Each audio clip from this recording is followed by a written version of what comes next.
It's no secret that everyone thought Texas Chainsaw Massacre 2022 sucked, except a few people who thought because it looked pretty automatically made it good. This one will be very different from my Scream 5 video, since pretty much the only way to make this at least somewhat of a competent film is to throw out everything and start from scratch, because this movie is such a fucking mess that no matter what I do, small tweaks aren't gonna do jack shit. It's either this or don't make the fucking movie at all. But I think I can improve it, so here we go. Let's start out with some foundation. This is still going to be a requel, but not a requel to the original film. We are pulling an H2O and making it a requel to Texas Chainsaw Massacre Part 2. Why? Well, for a couple reasons. One, it's the last good Texas Chainsaw Massacre movie, ignoring the remake timeline, as I've heard that those are pretty good. And two, Vanita Stretch Brock, baby. In terms of any final girl that needs to be a returning final girl, Stretch is exactly that character. Is this really the face of someone who will become a cool, badass, Laurie Strode-esque character 50 years from this point? No. This is a woman who will be institutionalized and in therapy for the rest of her fucking life. Plus, on top of this, Caroline Williams is still alive. Marilyn Burns passed away 8 years ago, and it's kind of insulting to bring that character back when she isn't alive to say yes or no, mainly because it's been so long since her death. So, in terms of the character we're bringing back, it's going to be Stretch, played by Williams, instead of Sally Hardesty, played by one of the tribe women from the Northmen. Next is the timeline.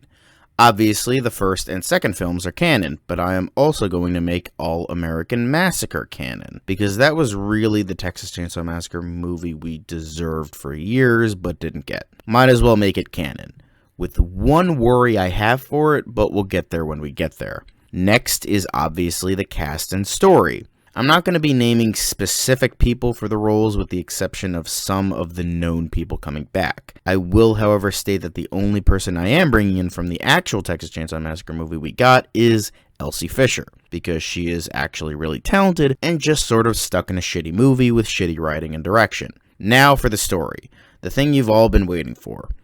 I was really wondering on what the film should be about. I didn't want it to be a remake of the first movie, just going through the motions. When I was watching the second film, I was looking up some trivia on it, and I saw that the movie we got wasn't the original idea. The original idea was to have it be a satire of the film Motel Hell, which in turn was a satire of the original film, and was going to be about an entire town of cannibals. It was to be called Beyond the Valley of the Texas Chainsaw Massacre. I thought that was fucking perfect. Plus, it comes from the mind of Tobe Hooper and Kim Henkel, so at least I'm bringing in the original creators in some way despite the death of Hooper, as well as the fact that I really dislike that somehow there are Sawyer family members that keep getting introduced in every movie. Like, they pop up out of nowhere with the only constant being Leatherface, because reasons. So, this is going to be structured with a quick rundown, well, maybe not quick, of all the acts in a very general sense. So let's get into Beyond the Valley of the Texas Chainsaw Massacre or Texas Chainsaw Massacre Part 3. Whatever fits better. I prefer the former. Moving on. Act 1. The film opens with a man, covered in dried blood, running from an unseen force. He is scared, beyond traumatized. He is in a small town at night. He tries to run away, but there are people that stop him from getting away. He is confronted by about half a dozen people. Before they can properly surround him, he starts to run again. Down an alleyway, away from everybody. He's breathing heavy, back against a wall lined with windows, when a chainsaw rips through his stomach, going up and up and up and up, while screaming at the top of his lungs.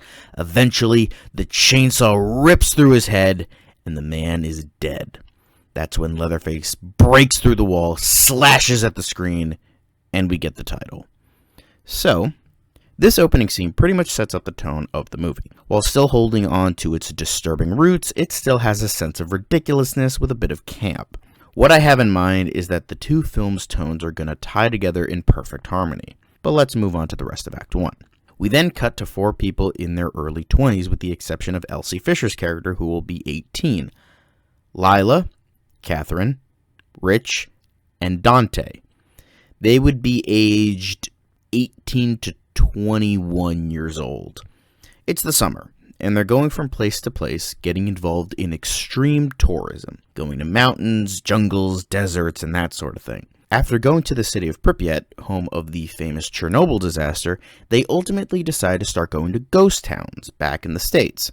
Now, during the expository montage or monologue or whatever would be better at showcasing this, the theme will be stated. The entire film will be about loss of innocence and not caring about danger. The newest generation have been constantly surrounded by danger their entire lives in the wake of 9/11. There has never been peacetime or something resembling peacetime in a long time. They have a lack of fear because they're constantly surrounded by some sort of danger.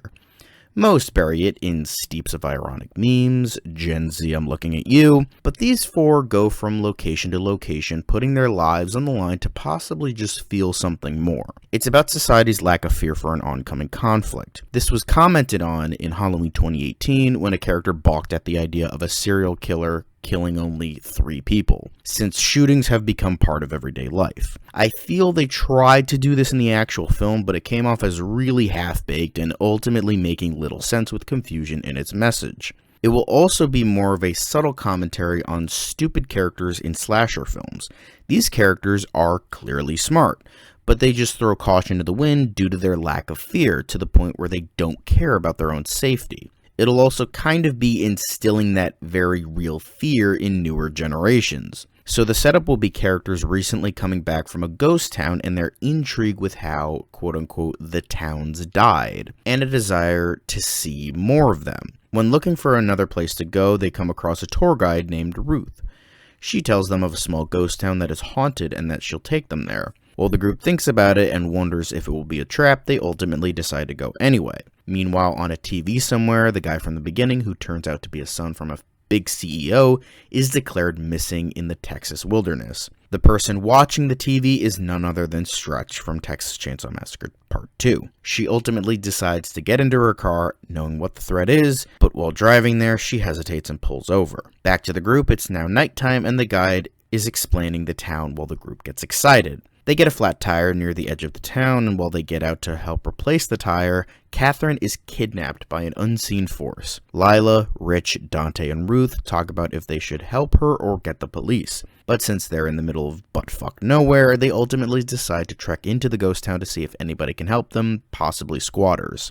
At the same time, Stretch is debating whether or not she should go and find the guy because he's, well, probably dead. On top of that, she can actually die this time and might have only gotten lucky back during the events of Texas Chainsaw Massacre Part 2. But she decides to go and try to find him anyway. Cut back to the group, and we see right on the border of the town the decomposing skeleton of the guy from the beginning. Everyone starts freaking out, but before they really digest what they're seeing, the van explodes. Act 2, Part 1.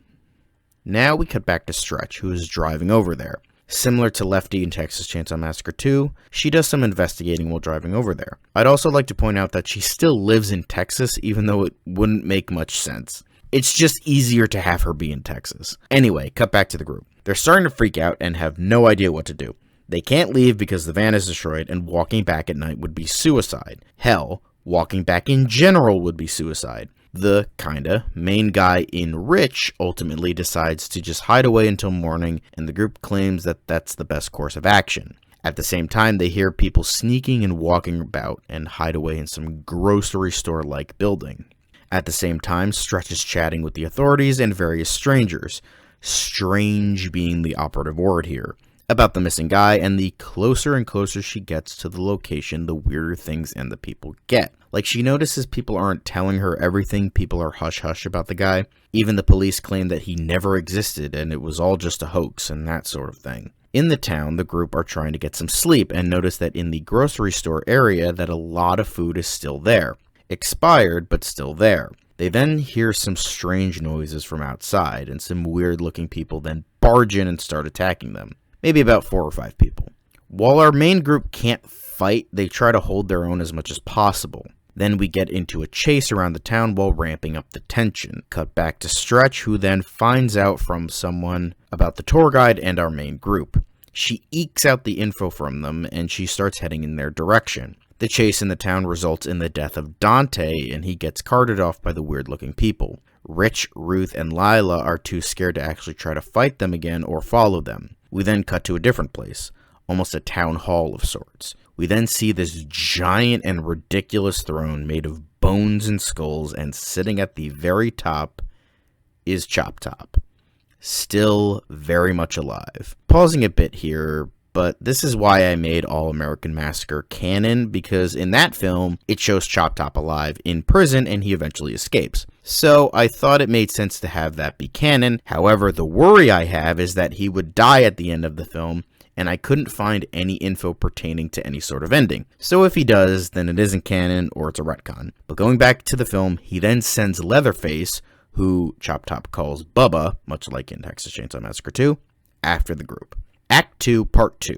Stretch soon arrives, and it's on the cusp of night into dawn. She hears a chainsaw, and she knows she's at the right place. She then gets suited up with some guns from her trunk in a hidden compartment. We cut back to the group of Lila, Ruth, and Rich. They see Leatherface in the distance and they run and hide. They have some character moments while being hidden. Rich then notices that there are more people coming towards them through a window. He states that he will offer himself in the hopes that they can get away safely. Rich then comes out with his arms up and tries to reason with them, but before he can really say anything, Leatherface decapitates him. The others in the group grab him in his head and walk away.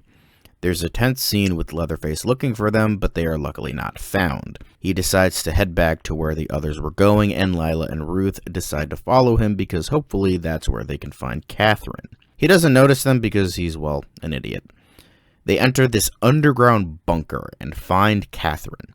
The both of them tell her about what's been happening and that Dante and Rich are dead. She tells them she knows, and the two of them get knocked out. They wake up strapped to a table, and Catherine reveals that she's been an infiltrator this whole time to get people to this town so the cannibals can eat. I didn't really state this before, but there was setup with this twist that I didn't really mention, mainly because I wanted you guys to be as surprised as possible. So the setup in regards to this was that the audience would have suspected that Ruth would be in on it because she brings them to the town. She was acting kind of weird and suspicious and that sort of thing. During some of the smaller character moments, Ruth would be quiet and the other three would accuse her of knowing about this and all that shit. So the whole point of the Catherine twist would be to explain how they got to this town, which would have been different from the initial town that Ruth was going to take them to, pulling the rug out from under the audience, and would cater to some of the themes of the movie about loss of innocence, which I'll explain soon. So while they're strapped to the table, Chop Top and some of his minions come into the room. He tells Kathy that she did a good job,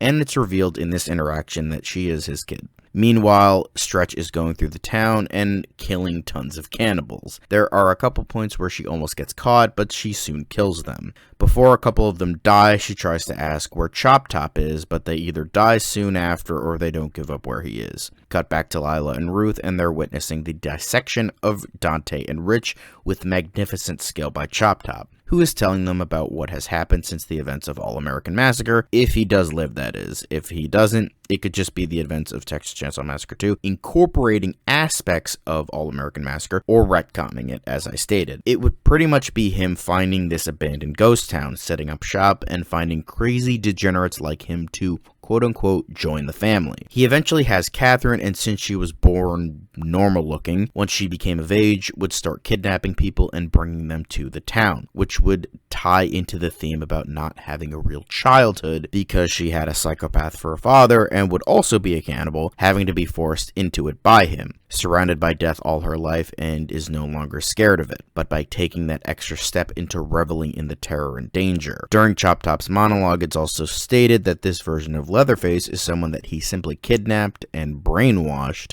to become the new Leatherface. Although it wouldn't be outright stated, since Chop Top is so far gone, he actually believes it's really his brother. When Chop Top is finished dissecting their friends, he then starts grabbing disregarded parts of the human body and starts dancing around with Catherine all around the room while onlookers clap in delight. Ruth and Lila are scared shitless. Ruth has a small nail that she rips out of the table and starts to cut herself free. Chop Top and Catherine soon leave to discuss family matters, while three of the cannibals stay with them. Eventually, Ruth gets free, kills one of the cannibals, and she tries to run until one of them stabs her in the stomach.